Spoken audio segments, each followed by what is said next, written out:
யாருக்குமே தெரியாது. அதெல்லாம் ஒன்றும் பிரச்சனை இல்லை. கொடுங்க அட்வான்ஸ். ஆமா, நானும் புதுசா ட்ரம் செட் ஆரம்பிச்சிருக்கேன். இந்த வாட்டி நம்ம கோயிலுக்கு நான் அடிச்சு தரேன். என்கிட்ட கொடுங்க கான்ட்ராக்ட. ஊர் வழக்கத்தை மாத்த பாக்குறீங்களா? வருஷம் இந்த தம்பி தான் அடிச்சுக்கிட்டு இருக்காப்ல. இந்த வருஷமும் அவர் தான் அடிப்பாப்ல.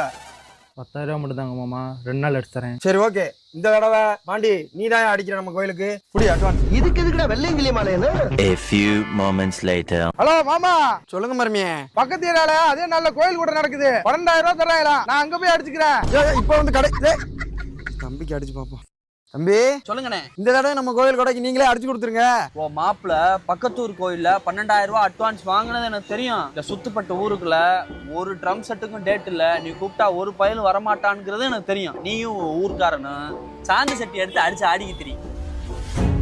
யோ, நம்ம போலேன்னா அந்த ஊர்ல யாருமே ட்ரம் அடிக்க வர மாட்டாங்கன்னு சொன்னேன். அவன் ஊர் ஃபுல்லா ட்ரம் சத்தம் அலறுதுடா. நம்மள மீறி எவன் வந்தான்? வா போய் பாப்போம்.